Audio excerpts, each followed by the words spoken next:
we remain steadfast in our commitment in delivering local news that matters. Stories that inspire.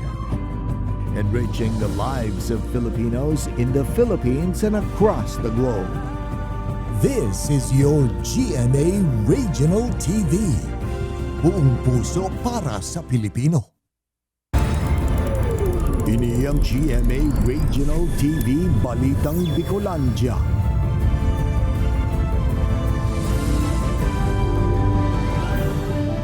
Diyos marhay na hapon mga kapuso, unina ang Balitang Bicolandia. Hatod miyan pinakadarakula asin pinakabagong mga bareta sa Kabikolan.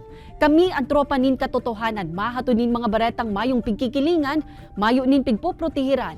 Live halidigdi sa GMA Complex sa Naga City, ako po si Kate Dalovieres.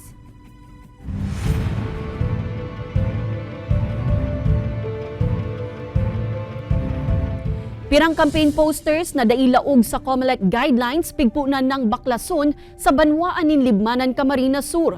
Iba pang estratehiya kan COMELEC Libmanan asin iba pang katuwang na ahensya sa pagmonitor kan election-related activities sa banwaan. Aramon ta sa pagtutok live ni Jessica Calinog. Jessica?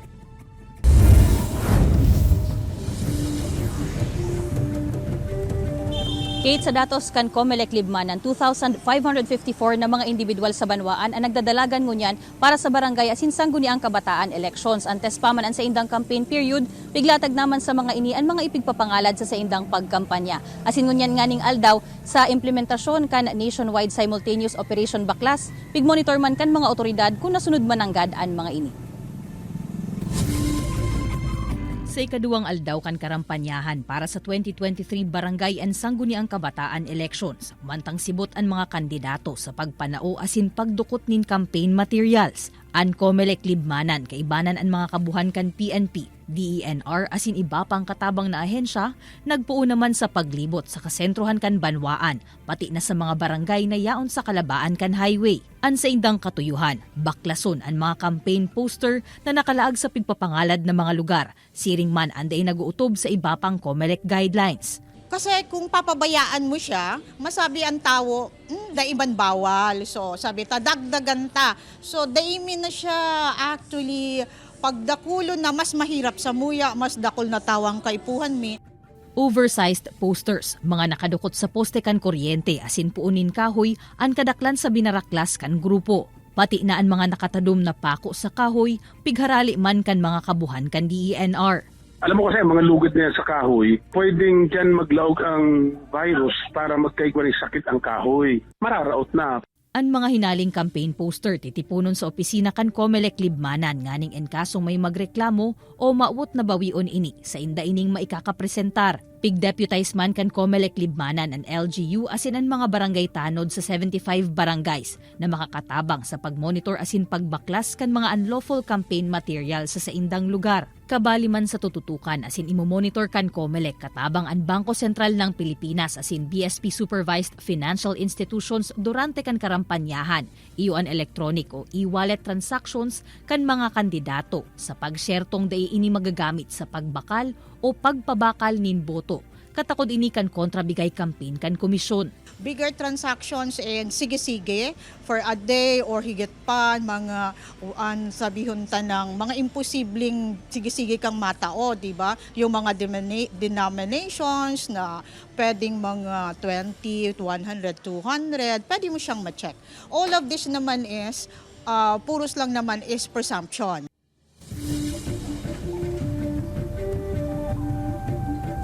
Para sa DENR, Kate, partikularmente sa Sentro Sipokot, dapat subuot everyday is baklas day. Nganing masyerto maninda na mayo naliwat nin malaag nin campaign materials sa mga puunin kahoy, miski pa nga ni iyan yaon sa loob kan private properties. Pigabisuhan man, Kate, kan COMELEC Libmanan ang publiko, urog na ang mga botante na deisa na o sangunyan, deisa na maghiling sa magagayon na litrato na nakabalandra sa mga campaign material o sa mga pigsasambit na promesa kan mga kandidato sa saindang pagkampanya. Kundi gamiton ang 10 days campaign period na ini, nganing bistuhon ang mga nagdadalagan kung ano ang sindang mga gibo-gibo asin kung sinda magiging maray na leader sa futuro. Kate? Jos Mabalos, Jessica. Namemiligrong dai marealisar ang aspirasyon kan sarong reeleksyonista sa pagkakapitan sa Banwanin Tinambak, Camarines Sur, makaliis na salang COC form ang naisumitir kaini sa Commission on Elections. Sigun sa COMELEC Tinambak, imbes na COC form para sa pagkabarangay chairman, pagkakagawad na COC ang nasuratan kan kandidato. Pagtubod kan COMELEC, posibleng dainari sa kan kandidato na sala pala na COC form ang sa iyang nasuratan asin na isumitir sa opisina. Day man subuot nagkulang ang ahensya sa pagpapagirumdum sa mga kandidato na i-double check ang isusumitir na COC ninhuli takun ano ang ipinasang form kan kandidato iyuman ang aakuon kan opisina. Sa ngunya nagsunod subuot in motion for reconsideration ang kandidato kung sain pigahalat pa ang desisyon kan COMELEC Central Office kung maibabalik ini komo kandidato sa pagkakapitan. Doon ko talaga sinda na i-double check, triple check, kung pwedeng purple check pa, quadruple check pa, i-check din na po ang form sila bago nila ipasa sa mga. Kasi kami talagang maako sana kami, kung anong pigpasa nila, iyon man po ang ako. Presyo kan kandila mantinido pa pirang aldaw antes an pista kan mga kalag. Pagbabago sa presyo kaini posible subuot mantang paparanina an undas. Uyan report ni Chris Novello. Puon kan katapusan ng Setyembre, dakol na subot ng mga reseller ng kandila ang nagbabakal sa tindahan na ini sa merkado publiko kan siyudad ni Naga. Mga hali pasubot sa ibang banwaan ang iba sa mga ini na amay na nag-order para ipabakal sa papaabuto na undas. Bastante man subot ang supply kaini sa ngunyan, mantang kung presyo man ng pag-uuralayan, mantinido pa ini asin nagdidepende sa size asin disenyo kan kandila ang presyo. Sa ngunyan po, dati man lang ang mga presyo ng ngunyan. Pag araw po, kanya ang presyo saro lang yun, 21.50 ang araw po, retail me. Pero po, pag dakol, nag 100 na patas, nababa pa man ang presyo mi kaya. Alagad kung sa mga tindahan ng kandila, harani sa mga Campo Santo, nagakawat sa 200 to 250 pesos ang kada pidaso kaini. Mantang nasa glass, nasa 100 to 200 pesos na ang kada pidaso. Pig-ante si para naman subot kan mga nagtitinda, ang posibilidad na paghiro pa kan presyo kaini, mantang paparani ang undas. Pigpaaram na kami, sa ngunyan, ampunan mi kani 150, pigpaaram na kami ma 250 na yan. Wow, los 100 ang patong, ma 300 naman kami.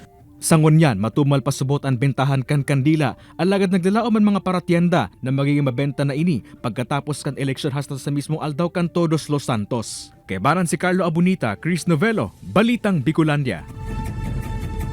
Manihamiento kan Matnog Port nagpepreparar ng ngunyan para sa piglalaomang pagruso kan mga biyahero sa papaabuton na long weekend asin undas. Uya ang report ni Rosie Nieva. Pirangal daw antas ang long weekends. Sibot na ang manhamiento kan Matnog Port sa Sorsogon sa saindang mga preparasyon huli sa posibleng pagdagsa kan mga biyahero. Biglalao man na kaya kan pantalan na posibleng madoble ang numero kan mga pasahero huli sa halauig na panahon na bakasyon poon sa eleksyon hasta sa matapos ang undas. Nagkaigwa naman ng pagtiripon ang provincial government, Philippine Coast Guard, Marina, PNP asin mga shipping companies na nagbabiyahe sa nasambitan ng pantalan. Poon sa Oktubre 27 hasta sa Nobyembre 7, liwat man ay papautob kan Department of Transportation ang oplan biyahing ayos para masyerto ang seguridad kan mga pasahero. Kasabay kaini, isa sa iraruman sa heightened alert ang bilog na pantalan. At kami po sa PPA, igo pong mandato sa mo ang samuyang management na kapag ikinasana ang oplan biyahing ayos, ay gabos po na empleyado ay dapat mag-report sa opisina. Nagpagirumduman ang Philippine Ports Authority sa mga biyahero asin mga driver na epektibo man giraray ang Blue Lane Ordinance kan probinsya kung sa inigwang mga station sa luwas para maging organisado ang transaksyon antes makalaog sa mismong pantalan. Igwa naman in station na nagsisilbing one-stop shop para sa gabos na babayadan. So bago ka maglaog digdi sa pantalan, siguraduhon po na gabos po na dapat bayadan ay bayad na po para dahil po kamo magkaigwa ki ano man na abala para tuloy-tuloy po na paglaog po nindo digdi sa samuyang pantalan. Ini si Rosie Nieva, Balitang Bicolandia.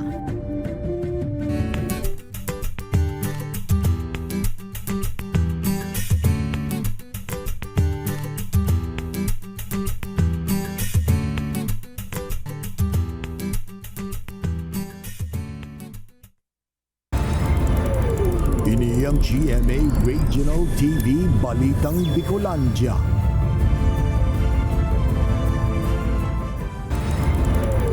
Ini ang GMA Regional TV Balitang Bicolandia.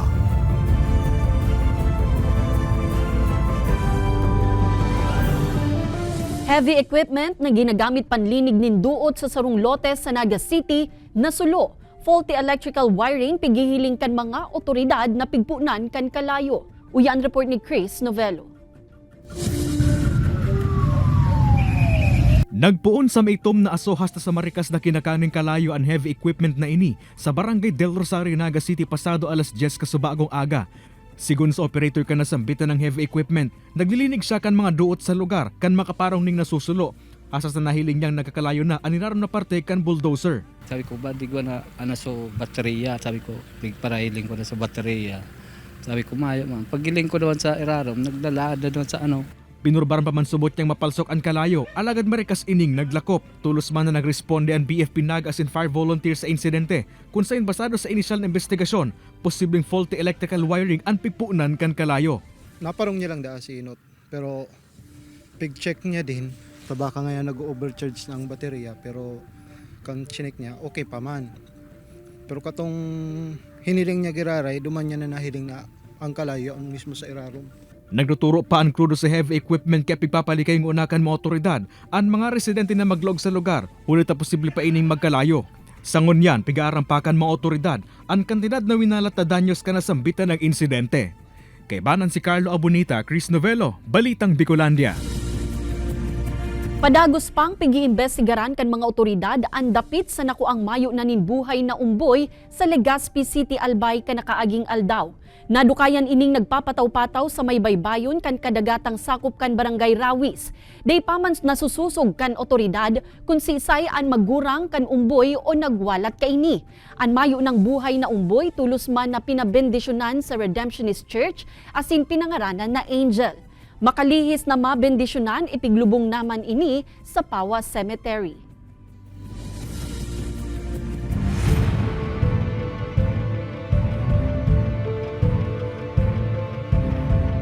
Presensya kan kapulisan asin militar sa Libon, Albay nasaro sa areas of concern ngunyan na eleksyon dakulang katabangan para mahali na ang takot asin paghandal kan publiko. Uyan report ni Rosie Nieva.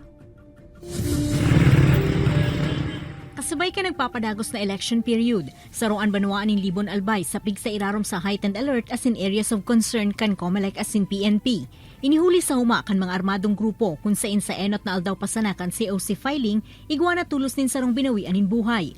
Huli kay ni pigdugangan kan mga otoridad an puwersa kan PNP as in militar sa banwaan, nganing masyerto an pasi orden as in seguridad kan publiko.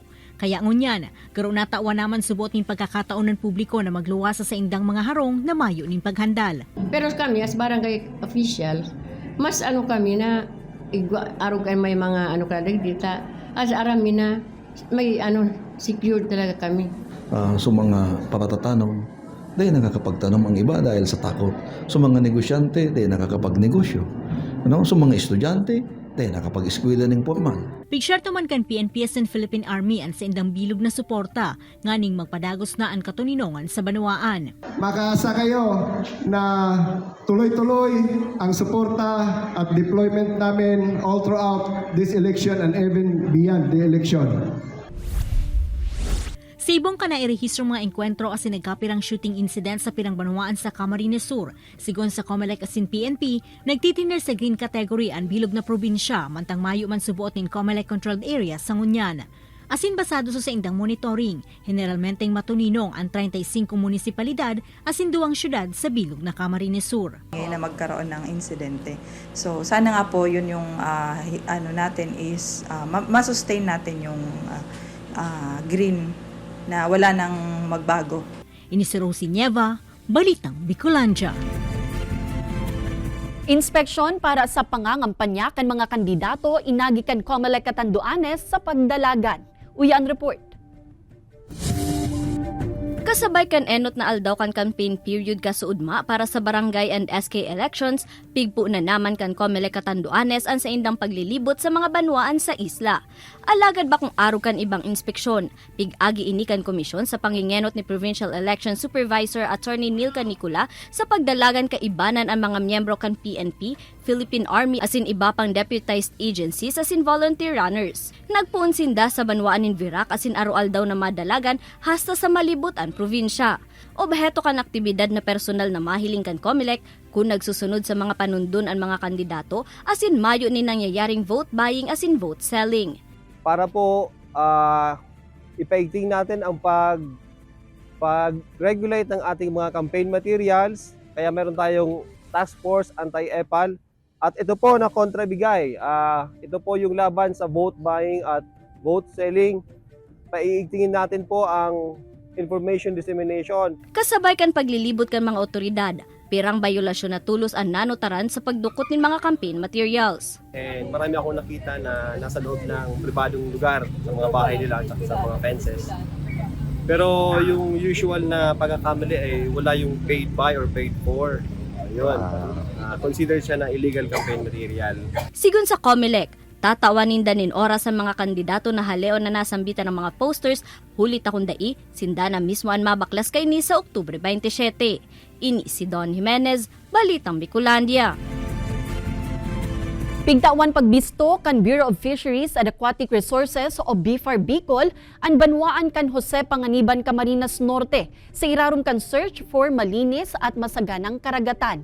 Ang nasambitan ng programa parte kan kampanya kan ahensya para itulod ang epektibong mga paagi tanganing mas mapangatamanan ang mga kadagatan sa rehiyon. Nagkaigwanin halangkaw na puntos ang banwaan huli sa pagkakaigwanin established fish sanctuary o marine protected areas. Marhay na programa kontra sa basura asin ang mahigot na kampanya kontra sa iligal na pagsisira. Sinabayan pa ini kan marhay na koordinasyon kan lokal na gobyerno asin mga parasira na naging liabe ninda para makakuanin pagbisto sa nasambitan ng ahensya. Pigsyarto man kan LGU na ipapadagos ninda ang siring nagibot tanganing mamantinir ang malinig asin mayaman na kadagatan. Mga kapuso, good news para sa mga naghahanap ng trabaho sa ngunyan. Ang GMA Network Incorporated naghahanap ng mga matitibay na aplikante para sa 42 na manlain-lain na posisyon. Para sa mga interesadong mag-apply, pwede ka mong magpasa kan sa indong aplikasyon sa careers.gmanetwork.com. Kaya ano pa ang sa indong pigahalat? Madyana asin maging parte kan #1 TV network sa nasyon.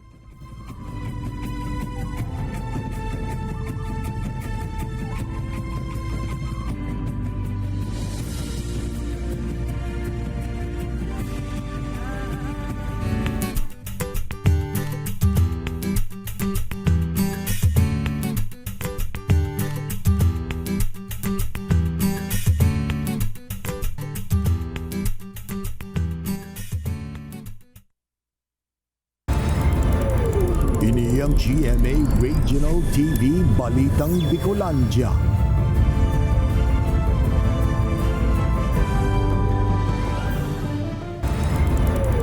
Ini ang GMA Regional TV Balitang Bicolandia.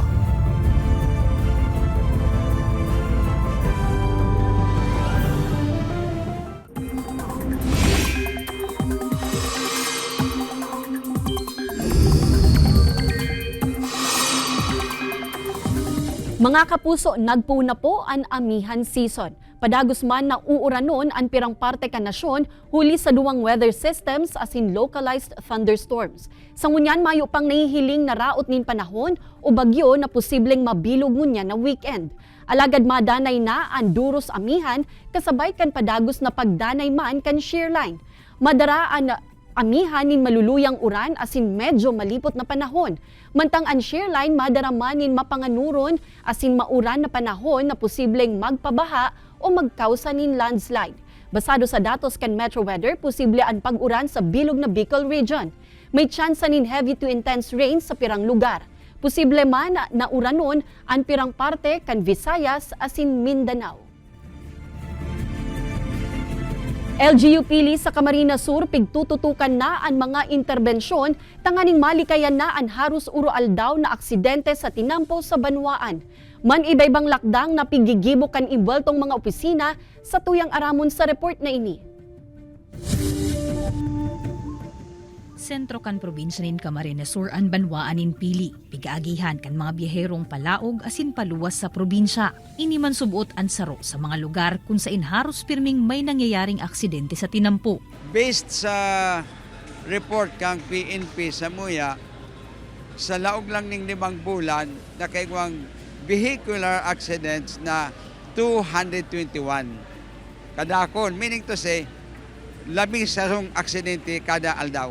Kan sa indang maaraman ang datos na ini, tulos man na nagplano kan mga gigibuhong lakdang an LGU nganing maibitarana ang vehicular accident sa banwaan. Kabale sa mga interbensyon na sa indang napagkauyunan asin pigpuuna namang gibuhon, iwan pagbugtak ning dugang asin mas nahihiling na signages pun sa barangay Palestina hasta sa Anayan. Mantang pigpuputulan naman ang parte kan mga kahoy sa may tinampo. Saro pang nanota dyan ang problema, ining presence ba ganing mga street lights pagbanggi. Igwa man mga area na may street light mangkuta, however, ang mga kahoy ta along the Maharlika Highway, marambong ng maray. So kaya kaipuhan na maray na itrim. Saro pa man na nahihiling kan LGU na kaipuhan tawan atensyon ang mga kakanan, tindahan asin mga vulcanizing shop na nauukupar na ang outer lane kan tinampo tuyong may mga customer. An sa indang pigtutulod, may atras pakutaan mga ini, nganing matawan espasyo an maparadang mga kliyente. Ay, ko pa, maiwas sa talikuran. Problema, na, ito na naman. Gastos na naman kaya ka. Pigyan kami narman ang mga biyahero, urog na ang mga nasa tracking, na kun mapahingalo asin mapundo sa gilid kan tinampo, maglaag kuta nin early warning device. Kaning di man mabanggaan kan mga maaging motorista. Kaibanan si Jovel Obiso, Jessica Kalinog, Balitang Bicolandia. Para sa mga biyaherong may planong magpasiring sa syudad ni Naga asin pagtaraid na lugar o magluwas sa probinsyang Munya na weekend, para mientras na dai maaagihan kan mga lunadan ang porsyon kan Anayan Junction asin Barangay San Agustin, palaog asin paluwas sa kasentrohan kan Banwaan nin Pili, puun alas 5 nin maagahon. Sasaraduhan ang nasambitan ng mga tinampo tanganing taon dalan ang gigibuhong Civic Parade sa Oktubre 21 asin CTP MAPED DRRM Parade Contest and DLC Majorette Exhibition sa Oktubre 22. Ang mga paradang ini parte kan selebrasyon kan 204th Pili Town Fiesta. Ang Pili Diversion Road iyuman ang alternate route na pwedeng agihan kan mga biyaherong ngunya na weekend. Agad man kan mga otoridad ang pag-intindi asin kooperasyon kan publiko sa bagay na ini. Online application para sa driver's license asin registration, mas papakusugon pa kan LTO para malabanan ng fixers. Mga nagpupuon pa sa nang magkuanin lisensya, kadaklan subuot sa mga nabibiktima kan mga fixer. Uyan report ni Chris Novello. Ma-renew na kan sa iyang student driver's permit, pasiring sa non-professional driver's license si Marco kan Magaraw, Camarines Sur. Alagat aminado ini na limitado pa subutan sa iyang kaaraman sa proseso kan pagkuha ng lisensya, kaya napilitan siyang mag-agi sa fixer, ngani mapadalian sa iyang pagkuha ng driver's license. Nagbayad subot siya ring 3,000 pesos para sa iyang student permit. Hindi ko po kay aram. Kaya yung proseso po, kaya kung baga nagpatukdo po. Ang mga siring ni Marco ang kumun-subot na nabibiktima kan mga fixer sa pagkuha ng driver's license na kumunang na nangyayari sa luwas kan opisina magin online. Aminado kaya ang Land Transportation Office na kulang pa ang kaaraman kan publiko sa online application bako lang sa driver's license magin sa rehistro kan mga bihikulo. Hindi kami nagkulang, no? Every time na nagkakanda kami ng lecture, lalo na itong sa mga TDC or theoretical driving course, lagi namin yan pinag-discuss sa kanila para ma-educate natin sila lahat para hindi naman sila nagpumupunta kung saan-saan. Limitado man subot ang pag-aaram kan mga motorista sa LTMS o Land Transport Management System kung saan pwede ng online ang pag-renew ng lisensya asin rehistro. Sa paagi kaini, dahil na mapasiring sa mismong opisina kan LTO ang mga motorista para sa nasambitan ng mga transaksyon. Sa huri, nangapodan man ang opisina sa publiko na tulos i-report ang mga fixers sa LTO website o hotlines, partikular na ang mga empleyado kan ahensya na imbwelto sa siring na iligal na gibo. Kay balan si Carlo Abonita, Chris Novello, Balitang Bicolandia.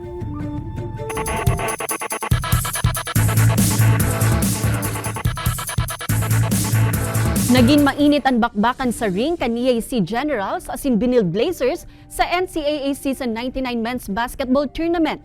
Alagad sa huri sa paagi kan 2 puntos na kalamangan nangenot man giraray ang EAC Generals sa score na 78-76. Sa ngunya nagpapadagos man ang laban kan San Sebastian Stags kontra sa San Beda Red Lions.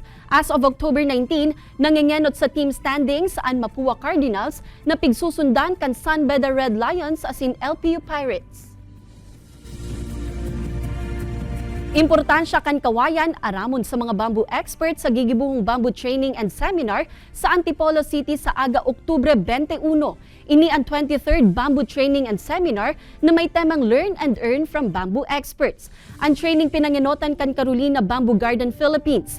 Kaibanan sa tutukaron ang dapit sa bamboo growing, management, propagation asin harvesting. Mga kapuso, 66 days na sana, Pasko na. Madadalan ang episode na ini asin iba pang pinakahuring lokal na bareta sa official website kan GMA Regional TV, www.gmaregionaltv.com. Pwede man kamong magbisita sa sumuyang official YouTube channel, GMA Regional TV, asin i-click ang subscribe button para sa pinakamaiinit na bareta hali sa man-ibaybang rehiyon. Mabalos sa mga kapusong Bicolanong nagantabay, maging sa mga kapuso nyato abroad. Ninhulita sa GMA Regional TV, Local News Matters. Asin yan, ang pinakadakula asin mainit na bareta sa Kabicolan. Happy weekend mga kapuso, ako si Kate Dalavieres. Kami ang GMA Regional TV Balitang Bicolandia, bilog na puwersa para sa mas dakulang misyon asin mas mahiwas na pagserbi sa nasyon.